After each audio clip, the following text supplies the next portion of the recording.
Hürmetli vatandaş, birinci ıslak 2022 yıl 9. ayının 26. günü Erteki Seyşembe vatandaş. Yukarıda körüp ettik. Mesela sırlık münasebet dedim ben bu münasebeti yığınız küdülge suret mi görüştü? Surette otağında sol tarafta Vladimir Putin prezident oturuptu, iki adam. Bu tarafta Cumhur'un diplomatı Wang Yi oturuptu. Ondan Moskva oturuşluk Cumhur'un baş elçisi Billi oturup iki adam. Üçüncü adam yok. Bular Moskova'daki ahırkı söhbet, mesela Prezident Vladimir Putin'in Beijing'ni ziyaret kılış vakti bunun joy. De bir kitken minutlar şu olsa gerek, lekin emniyet sözleşken sözlerinin nimikelliği bu başkaca. Biz sizlerge vatandaşlar Amerika Koşmuş Ştatlarından Prezidenti Joe Biden Aksaray'a kirgenden başlap Amerika münasebeti, Rusya münasebeti, Amerika Rusya münasebeti gevlik olmasın, fakat gevlik tarafı Amerika Rusya oturuştaki münasebet otur da Ukrayna turuptu. Amerika halk, Amerika Koşmuş Ştatlar hükümeti Prezident Joe Biden Ukrayna halkına vatanperverlik, inkılap ve hareketiyeki uruş hareketlerini kolladı. Çünkü yüzü kovdun iş gerek. Sen tecavüz kılıp kırdın, Ukrayna kovdun iş gerekti. Şu yasında Amerika Koşmuş Ştatlar hükümeti Ukrayna'ya yardım birip geldi hazırlıkça. Muşunu biz Rusya-Amerika oturuşki münasebet desek başka diplomatik sözleşmeler yok. Bırak Cumhur'la Rusya, Cumhur'la Amerika oturuştaki münasebet, bu üç taraflık münasebette bek ciddi. Mesela Amerika Cumhur münasebeti bek ciddi. Şu sebepten Rusya Cumhur münasebeti hem ciddi. Bu şu 3 yıl ötüp gitti Prezident Joe Biden Aksaray'da vazife ötügen mezgil. 3 yıl Amerika Cumhur Rusya 3 taraf münasebeti. Şunday ciddi halette 3 yılını baştan geçirdi. Bazı sizlerge to'liq tahlil qildik, bazı sizlerge xabarni to'liq yetkizdik, bazı da qisman yoki yadrolik mavzularni sizlarga topshirdik. Endi hozir aytili oldimizda turgan 2 ish. Biri Rusya Federatsiyasi prezidenti Vladimir Putinning 10 ayda Cumhur'ni ziyorat qilishi. Biz bunu cevaba ziyaret dedik vatandaş. 3. ayının 20. günü Reis Xi Jinping Moskova'nı ziyaret kıldı. Moskova'nı ziyaret kıldı. Endi iki taraflık mesela devlet işleri münasebetiga bağlıq nemesi kelişim bu bir. İkincisi sizge bizge etkili olmaydigan yani saya kölengi taraftan kelyapotgan devlet münasebetleri bu hemen gavdilik bulup oturup çıkıp kelyapotidi vatandaş. Hazır 10. ayda Prezident Vladimir Putin nemege qatnaşıdı Beijing desiniz, bir yol bir belbaq yığını. Bu Cumhur'un her yılda bir qatam açıdığan yığını iken muş yığınga qatnaşış bahanası. Lekin matbuatlarda, tor betlerde kelyapotgan mazmunlar bundaq addi emas. Birla Rusya Federatsiyasi Prezidenti Vladimir Putin bir yol bir belbaq yığını qatnaşıdı deydiganlik gap emas. Hazır başta aytdik. Nime dedi? Wang Yi, biz yoki Cumhurlar Rusya oturuşdagi münasebet 3. devletga qaratilmagan. Xo'sh. Wang Yi efendi, siz bu qatim safarda Moskvaga yetib kelganda qaysi yo'llarni besib keldingiz, ha? Siz bu qatim 10. ayning 9. ayının 16-17 kunlari etrafında 12 saat maxfiy suhbat. Malta, Amerika Qo'shma Shtatlari Aksaray Devlet Bexatarligi maslahatchisi Jack Sullivan, Cumhur'un diplomatı Wang Yi oturuşu ötküzülgen 12 saat maxfiy suhbat. Ben ötken leksiya sözgen leksiyamda Malta desi mening ro'yimda, meni sezgilerimde bir xil tuyg'u paydo bo'ldi deb oxirida deydigan bir jumla so'zini demay qo'yibdiman vatandaş. Yani hozir deb aytay, nima sezgi, nima fikrlar paydo bo'ldi desiniz. 91 yıl Rusya Kreml imperiyasi yemirilish davriga kirishdan burun Amerika Qo'shma Shtatlarining shu vaqtdagi sobiq prezidenti bugun marhum prezident deyli George H. Bush o'tganda W debdi, men kechiringlar meni. George H. Bush. George W. Bushning dadasi George H. Bush bilen Gorbachev Malta'da uçraştı. Anlaşıldı ki meyle hep kaçta haberler olsun, meyle materyallı haberler olsun.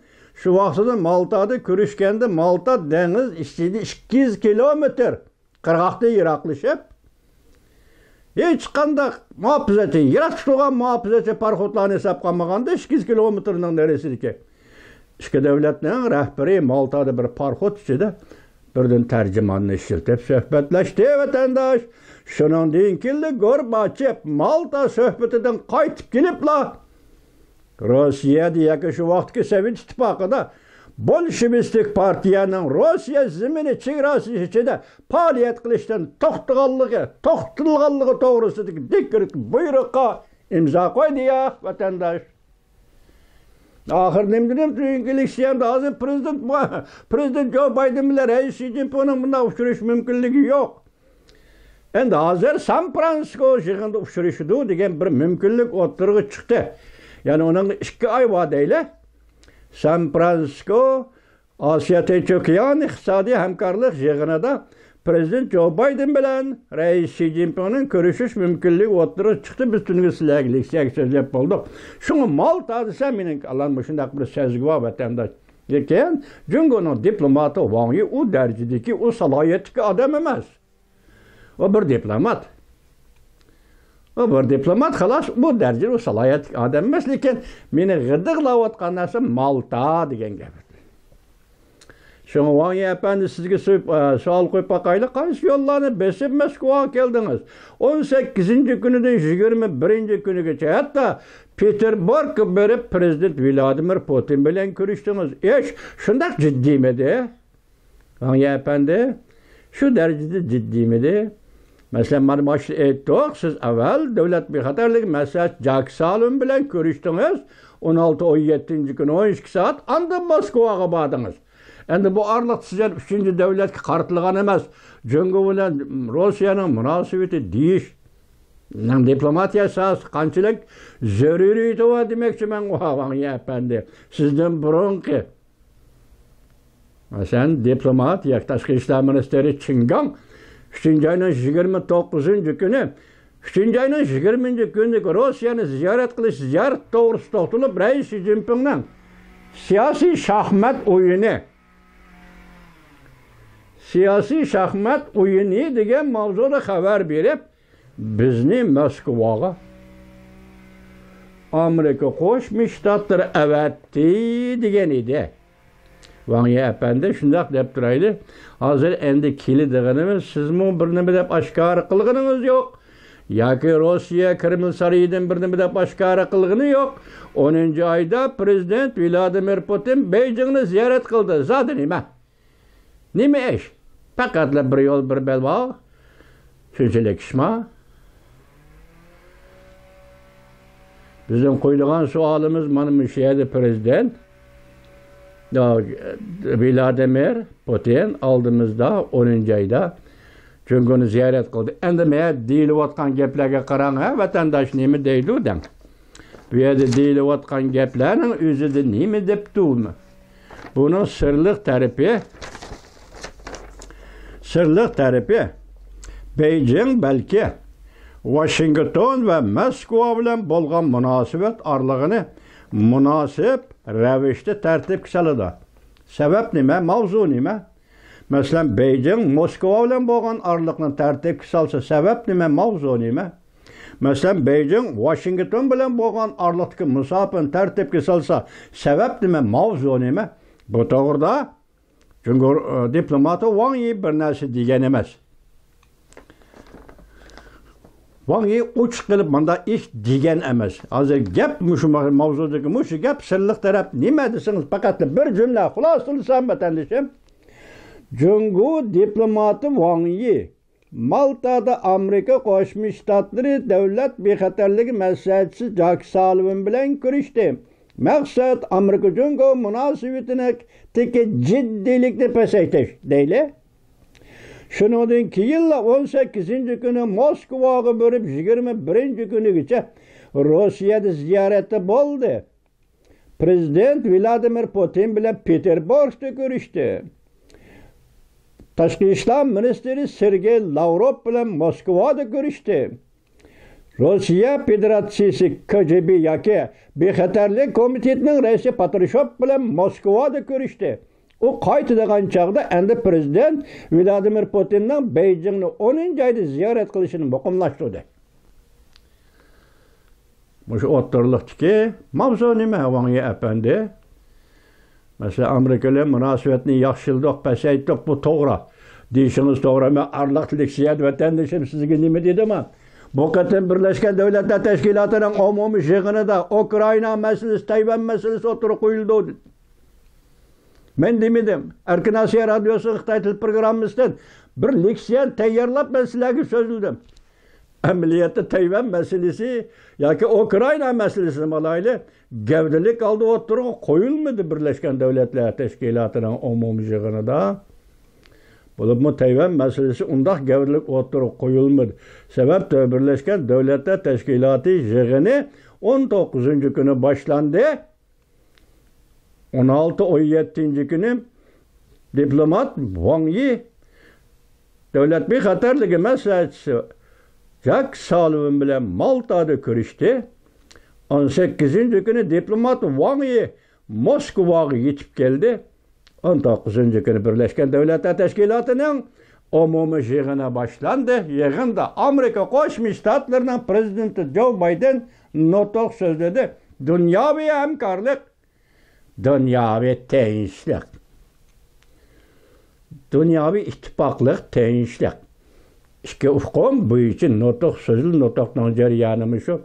Bugun Uyg'ur uchun va O'rta Osiyo xalqi uchun yoki butun dunyoning diqqati va nazari uchun aytganda tuniga so'zildiq leksiyada vatandosh Amerika Qo'shma Shtatlarining O'rta Osiyo siyosati Prezident Joe Biden hukumatining O'rta Osiyo siyosati belgilendi.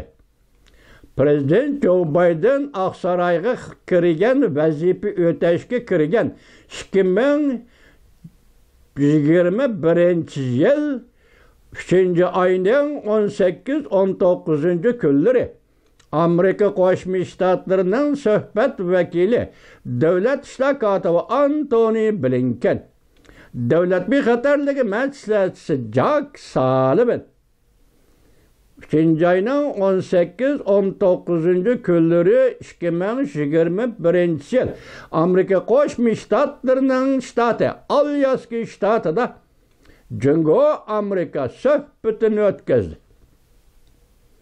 Jungo tarafda yangi diplomat qatnashdi, bugungi Wang Yi qatnashdi. Alyaska suhbati. Men boshda aytdim-ku, Prezident Joe Biden Aqsaroyga kirgandan keyin Rossiya Jungo Amerika Jungo o'rtasidagi munosabatlarda g'ayri o'zgarishlar va g'ayri jiddiyliklar o'tirib chiqdi dedi. Shu vaqtda nima dedi? Davlat ishlar kotibi Antony Blinken dediki, birinchi bo'lib eg'iz ichib Uyg'ur, ya Xinjiang, Uyg'uriston, Hong Kong, Tayvan bu rayonlar herkes Jungo'ning ichki ishi emas. Shunaqmi? Shu kunlardan keyin 2 yil o'tdi deyli bugun 2023 yili 9 ayning 19 kuni Amerika Qo'shma Shtatlarining prezidenti Joe Biden New Yorkda Birleşken Devletler Teşkilatı'nın umumiy yig'ini mezgilida O'rta Osiyoda yetib kelgan 5 davlatning davlat boshliqlari bilan ko'rishdi va O'rta Osiyo siyosatini e'lon qildi. Men ayni chog'da 2021 yil 4 ayning 3 ayning 18-19 kuni Alyaskada ochilgan yig'in va Davlat ishlar kotibi Antony Blinken, Davlat bexatarligi maslahatchisi Jack Sullivan'ga berilgan her 2 minutdan berilgan 4 minut. Davlat rahbarlariga berilgan 2 minutdan 4 minut. Naq maydonga qatnashgan xalqaro muxbirlarni zilzilaga soldi. Hayron qoldirdi. Bütün dünyani ham shunday ekan hayron qoldirdi. Bugun 2023 yil 9 ayning 19 kuni Amerika Qo'shma Shtatlarining O'rta Osiyo siyosati belgilandi. Shundaqla dunyoni zilzilga soldi, dunyoni hayratda qoldirdi. Ba'zi matbuotlar taxi bu xabarni hozircha xabar qilgani yo'q. Xitoy tilli matbuotlarda ba'zi matbuotlar hozircha bu xabarni xabar qilgani yo'q. Shunga buni muxbirlarni va matbuotlarni hayron qoldirdi deb aytishga mening haqqim bor, vatandosh.